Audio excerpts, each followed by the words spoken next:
Bonjour à tous et à toutes. Ce matin, je vous présente, n'est-ce pas ça, une nouvelle vidéo. Cette vidéo se base sur la correction d'un exercice et tiré du livre Star Physique secondaire 3 dans le chapitre 9. Et alors, c'est notre première vidéo pour le mois de novembre 2023. Passons à la correction de cet exercice.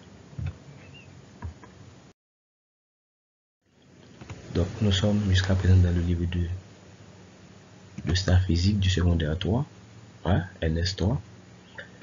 C'est le livre de Star Physique, page 110, chapitre 9, page 110, chapitre 9. Donc, l'exercice, c'est l'exercice 7. D'accord, l'exercice 7. Donc, voici l'énoncé de l'exercice 7. Nous avons lecture globale pour en un point M de l'espace se trouve, se superpose deux champs magnétiques B1 et B2, créés par deux aimants dont les directions sont orthogonales. Leurs intensités sont respectivement B1 égale 3 par 10 exposant moins 3 Tesla et B2 4 par 10 exposant moins 3 Tesla. Donc voici le schéma. Encore ici, c'est l'aimant 1. Ici, c'est l'aimant 2. Donc, chaque aimant a un champ. Donc, pour l'aimant 1, il y a un champ que nous voulons B1. Et puis, B2, il y a un champ que nous voulons B2. Il y a un point commun entre B1, alors B1 et B2. Maintenant, la première question, c'est quoi? C'est déterminer le pôle nord de chaque aimant. Donc là, on nous dit de déterminer le pôle nord de chaque aimant. Ouais? Le pôle nord de chaque aimant. 2. Représenter graphiquement le champ résultant B. Troisièmement, il y a deux volets là-dedans. Troisième question, c'est l'intensité du champ et l'angle formé entre B1 et résultat. Donc, rapidement, on présente au schéma pour répondre à la première question. Donc, ça, c'est le schéma. Première question, on nous répond, nous dit déterminons le pôle nord de chaque aimant. Donc, c'est une fois que tu rappelles sur ça. Donc, pour déterminer le pôle, encore la polarité de l'aimant, alors ici, on précise bien, il y a une différence entre déterminer le pôle nord de l'aimant, encore de chaque aimant, et la polarité de chaque aimant. Maintenant, lorsqu'on nous dit de déterminer ça, la polarité de chaque aimant, qu'est-ce que ça veut dire? Cela veut dire il faut préciser le pôle nord et le pôle sud. D'accord? Mais ici, on nous dit de déterminer le pôle nord de chaque aimant. Donc, on va demander le pôle sud. Est-ce que d'accord? Donc, il y a seulement demander nous pour bail pôle nord là. D'accord? Mais si on te dit nous ça que nous relais et déterminer la polarité de l'élément, donc la polarité revient, n'est-ce pas ça, à préciser le pôle nord et le pôle sud. Donc c'est aussi simple que ça. Normalement, pour nous préciser, pour nous déterminer pôle nord, chaque aimant 1 et aimant 2, il nous faut, n'est-ce pas ça, une aiguille aimantée. N'est-ce pas ça? Il faut placer l'aiguille aimantée dans le point donné. Quel point? On a donné un point M. Depuis dans l'énoncé, on dit en un point M. Donc, on va placer l'aiguille aimantée en un point appelé le point M. Donc, qui ça aiguille aimantée? Qui est l'aiguille aimantée? L'aiguille aimantée est là pour permettre ou déterminer l'existence d'un champ magnétique. Est-ce que d'accord? Et non seulement la permettre d'identifier qu'il existe un champ magnétique, mais aussi ça nous les aiguille aimantée la permettre de préciser ça que nous les sens et direction champ. D'accord? Mais pour cela, on a pu utiliser une aiguille aimantée qui va permettre de déterminer le pôle nord de chaque aimant. Normalement, qu'est-ce que ça nous dit? Nous dit le champ magnétique est orienté dans le sens sud-nord. Alors, aiguille aimantée nous va le placer là. Donc, le champ est orienté dans le sens sud-nord. Ça veut dire dans le sens sud-nord. Mais cela veut dire que du pôle nord, alors du pôle sud vers le pôle nord, à l'intérieur. Donc, à l'intérieur de l'aimant, n'est-ce pas ça, le champ est orienté du pôle sud vers le pôle nord. Mais à l'extérieur, c'est le cas contraire. À l'extérieur, c'est et le champ magnétique est orienté dans le sens nord-sud. Nord-sud, ça c'est à l'extérieur. Mais ici, qui quand nous considérer que dans le cas à l'intérieur. C'est-à-dire à l'intérieur, nous considérons ici que le champ est orienté dans le sens sud-nord. D'accord? Ça veut dire lorsque nous agrémenté, ça va passer, le champ sera orienté du sud vers le nord. D'accord? Et ça nous dit pour nous préciser encore, pour nous déterminer le pôle de l'aimant, maintenant nous allons placer agrémenté, n'est-ce pas ça, dans le point M. Donc, regardez bien, ici c'est le sens du champ encore de l'aimant 2. Ouais, ça c'est l'axe même de l'aimant. Donc, il dit que, suivant sens ça, il dit que en B, aimant 2 a mais sens li.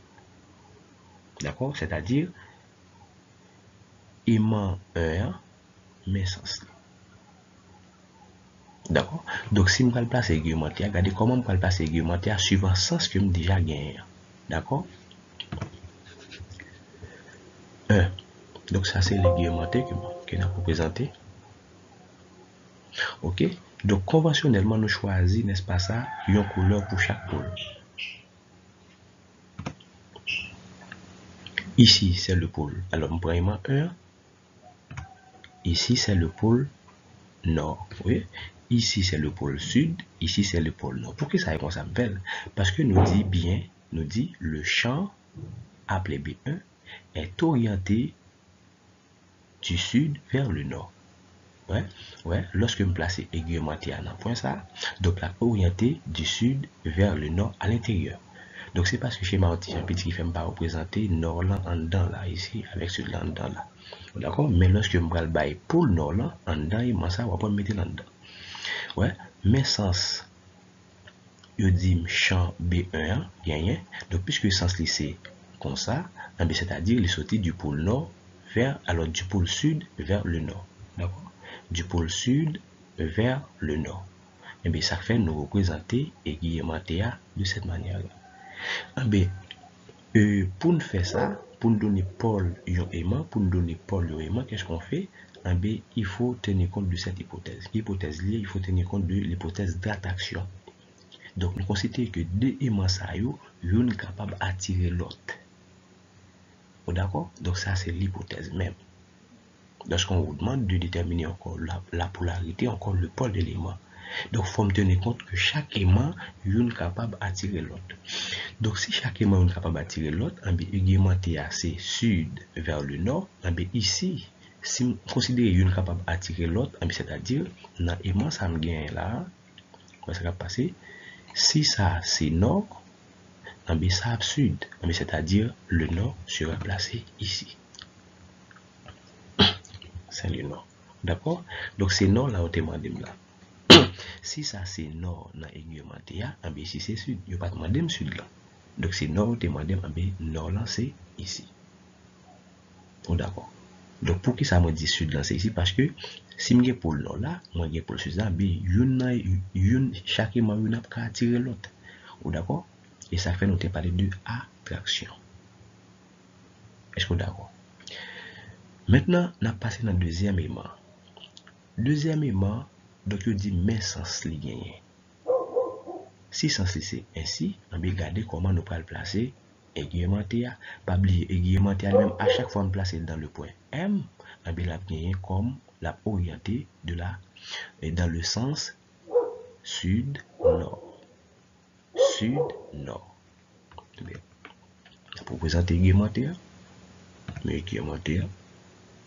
D'accord? Un aiguillementé on dit la orientée sud-nord. Sud-nord dans le sens sud-nord. Regardez bien.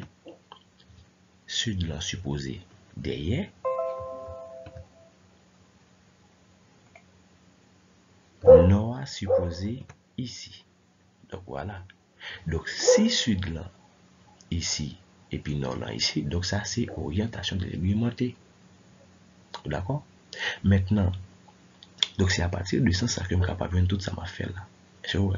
Donc étant donné que ça, c'est sud que lié, pour gagner attraction, nord là supposé tomber ici.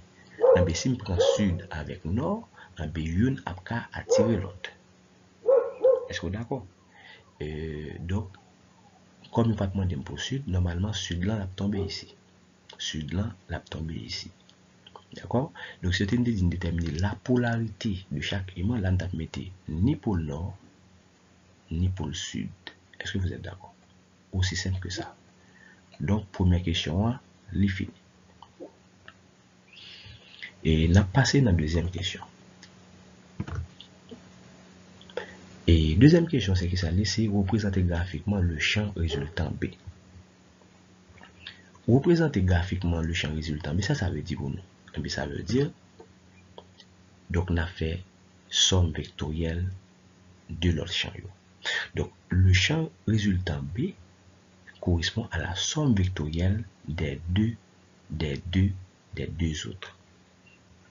Et l'autre bas, nous sommes capables de dire encore, pour nous représenter, n'est-ce pas ça, le champ graphiquement, le champ résultant, nous supposons utiliser ça que nous appelons le principe du parallélogramme.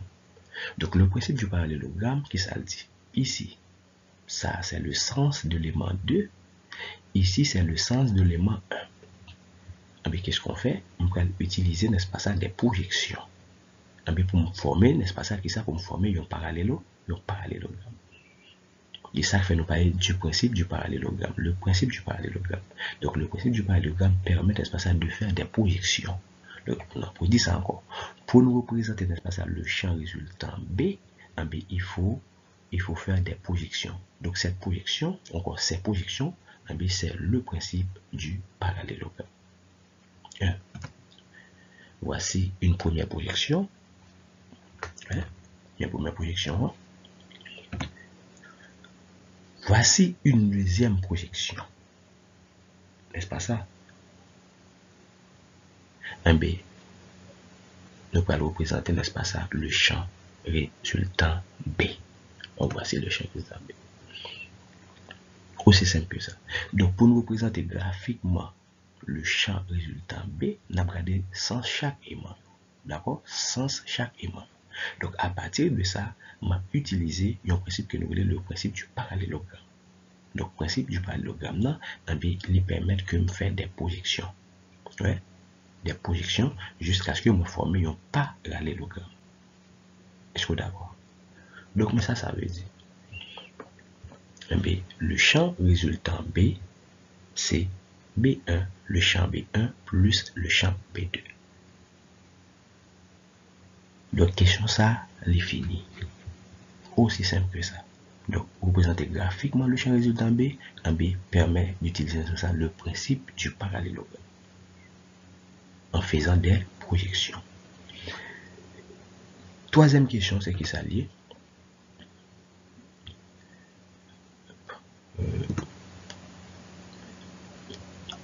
Et troisième question, c'est qui ça lié? Troisième question, c'est calculer l'intensité de B. Maintenant, calculer l'intensité de B. Ouais, l'intensité de B. Maintenant, pour calculer l'intensité de B, qu'est-ce qu'on fait? On nous demande de calculer la valeur de B. Il faut utiliser dans ça le théorème direct de Pythagore. Ouais. En utilisant le théorème direct de Pythagore, n'est-ce pas ça, map capable de joindre, n'est-ce pas ça, l'intensité de B. Nous avons chaque méthode. Pour représenter graphiquement le champ, nous utilisons une méthode que nous appelons le principe appelé le principe du parallélogramme.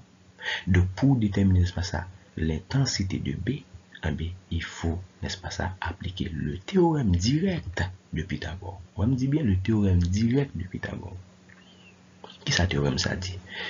Donc, dans un triangle rectangle, le carré de l'hypoténuse est égal à la somme des carrés des deux autres côtés. Donc, c'est ça le théorème direct de Pythagore. Maintenant, étant donné que nous gagnons deux triangles semblables, nous avons un triangle là, nous avons l'autre là. Donc, c'est deux triangles semblables. Maintenant, étant donné que l'angle formé entre B1 et B, c'est ici, on travaille dans le triangle ça. D'accord? Un bien dans le triangle, ça, si vous regardez bien, après ici, nous avons un angle droit ici. Ouais, nous avons un angle droit. C'est-à-dire le triangle rectangle ici. Donc, si nous ça, ça rentre les M, ça les P, ça les Q. C'est-à-dire nous avons un triangle, n'est-ce pas ça? MPQ, rectangle en P. En B, puisque le triangle est rectangle, en B, nous pouvons, n'est-ce pas ça, utiliser le théorème direct de Pythagore. En B, qui ça théorème ça dit? Il dit, ici, côté ça, l'hypoténuse, donc dans un triangle, ouais, dans un triangle rectangle, le plus grand côté s'appelle, n'est-ce pas ça encore? Et alors, on est capable de dire, dans un triangle rectangle, le côté opposé à l'angle droit s'appelle hypoténuse. Et bien, ça fait nous dit, hypoténuse là, représentée par grand B au carré, égale, on va prendre n'importe côté dans le triangle ça, ouais, dans le triangle ça que me là, ouais, triangle ça que me là, triangle ça, ouais, mais triangle là, ouais, côté ça, donc étant donné que ici nous avons un parallélogramme, B2 est ici. B2 là, c'est le même que là, parce que deux côtés ça sont parallèles. Dans ce parallélogramme, les côtés opposés sont parallèles et égaux. Ça fait nous dire, si côté ça, c'est le même qu'il là, c'est-à-dire B2, c'est le même qu'il là. Donc, on va représenter là. B2. Ça, c'est B2. D'accord? Et B1, c'est déjà là. Donc, c'est-à-dire, moi, j'ai tout côté honnête. Donc, B1, B2, et puis, ici, c'est le résultat que nous représentons là, qui c'est le grand B. En B, qui ça a fait? Un fond qui est simple. Donc, étant donné que le triangle est rectangle en P, nous sommes capables d'utiliser Pythagore. Donc, pas oublier, nous dit, le côté opposé à l'angle droit s'appelle hypoténuse. Mais hypoténuse, mais angle droit, côté qu'en face, angle droit qui est B. Mais pas bien, dans le théorème direct de Pythagore, il dit, dans un triangle rectangle, le carré de l'hypoténuse est égal à la somme des carrés des autres côtés. Après hypoténuse, nous mettons au carré d'abord. Après ça, nous prenons B1. Nous mettons au carré plus B2. B2, nous mettons le carré. Maintenant, qui ça nous fait? Donc, pour nous retirer ça au carré, regarde ça nous fait. Donc, ouais. Donc, pour nous retirer, n'est-ce pas ça, grand B au carré, qui ça nous fait? Nous prenons racine carré de deuxième membre. Ouais, nous prenons racine carré de deuxième membre. Maintenant, étant donné que nous avons valeur B1, nous avons valeur B2, donc nous sommes capables de joindre l'intensité du champ. D'accord, là c'est tout le monde par valeur. B1, mes valeurs gagnent, mes valeurs B1. Plus B2, mes valeurs B2. Étant donné que chaque T au carré, nous mettons au carré.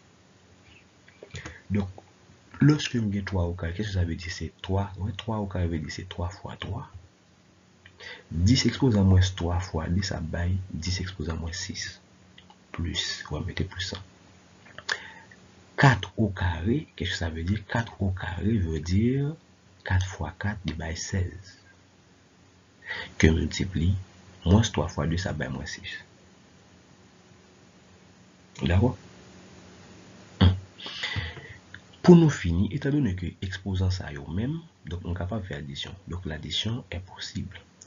9 plus 16, ça donne 25. Racine carrée de 25, ma petite ça en bas, racine carrée, combien la bonne baille? Il baille 5.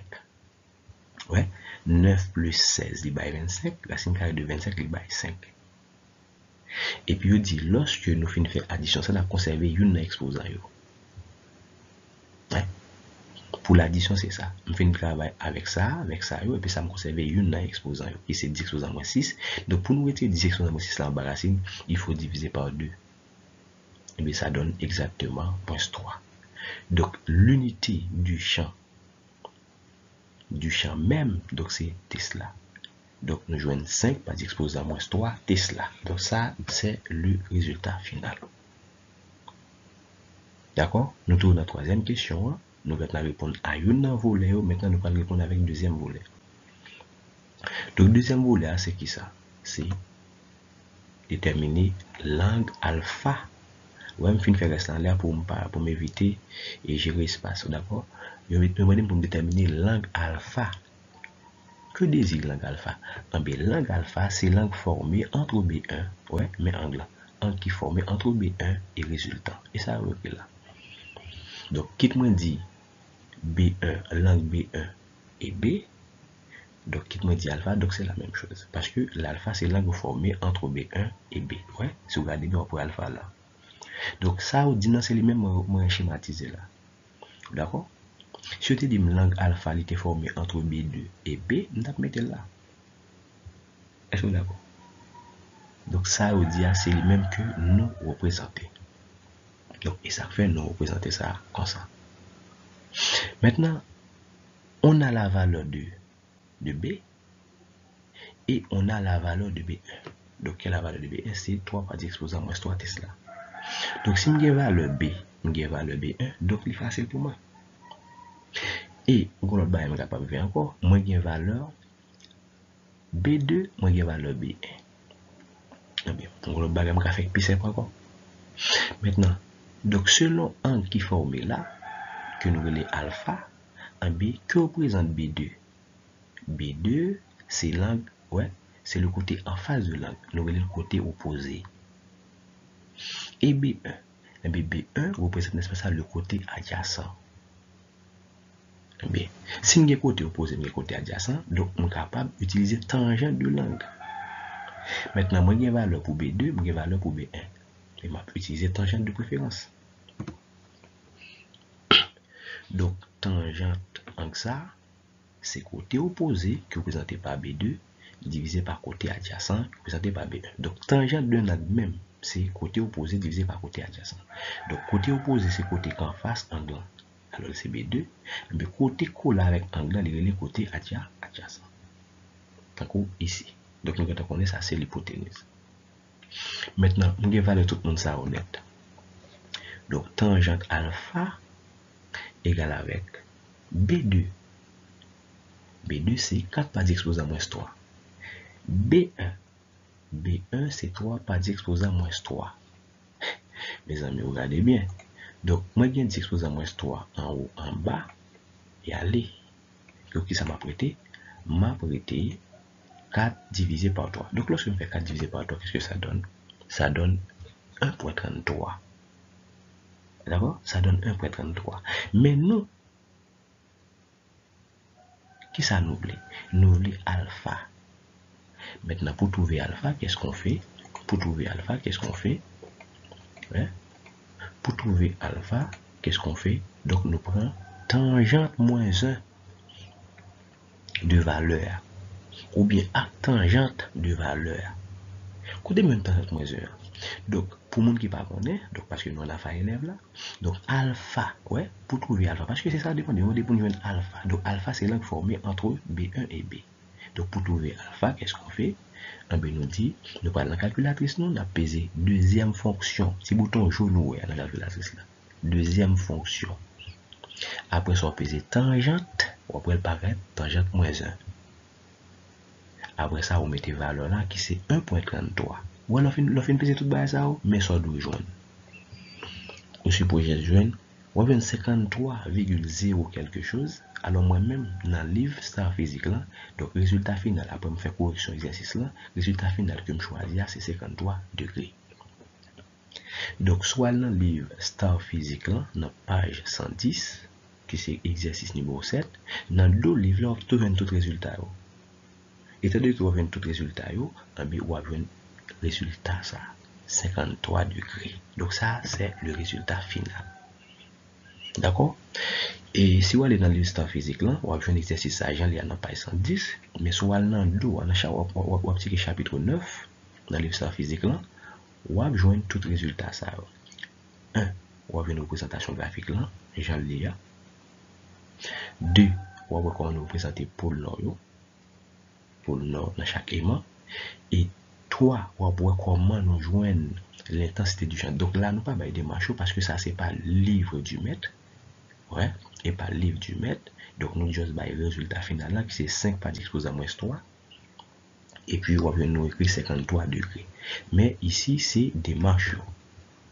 D'accord? Donc, étant donné que nous commençons à préparer le livre du maître là, dans le livre du maître, et tout détail ça va venir là-dedans, comme correction du livre. D'accord? Donc, nous répondons à toutes questions posées. Donc, on pense que tout le monde comprenne ça que nous avons fait là. D'accord?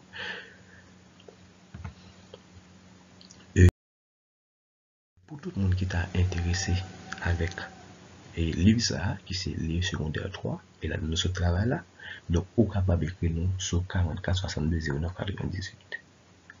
Et si vous voulez séminaire tout sur ça que nous voulons, cinématique, dynamique, travail, énergie, les interactions dans l'univers, vous m'avez contacté sur le numéro ça qui c'est 44 62 09 98. Donc, nous avons prêté en contact, on va tout ça. Donc, nous avons 3 ça disponibles déjà. Ouais, nous avons cinématique et dynamique et puis travail énergie qui est déjà disponible sur le laptop. Non? Donc, aussitôt que vous parlez avec nous, nous avons payé, nous avons et ce chapitre qui est disposé et interaction dans l'univers là, nous commençons à préparer vidéo, mais vidéo, pas bien, lorsque nous finissons préparer vidéo, après ça, pour nous voir vidéo. D'accord? Donc, vidéo en préparation actuellement là, parce que il y a des gens qui m'ont dit séminaire sur chapitre ça déjà. Alors, on commence à préparer pour monde là. Alors, habituellement, on prépare le module, après ça, on fait seule vidéo. Ici, nous dans le livre de Star Physique secondaire 3, donc le livre ça avant, pour tout contact, vous pouvez contacter nous sur 44 62 09 98. Ouais, ça nous dit séminaire au moyen des vidéos. Il dit des points de payer, vous devez mettre quel que soit côté. N'a pas séminaire par module par module, mais sous forme vidéo. N'a pas vous devez mettre seulement. Vous devez mettre Gonaï, vous devez mettre quelque chose à côté, vous devez mettre élève ou professeur ou particulier ou à joindre à l'aise.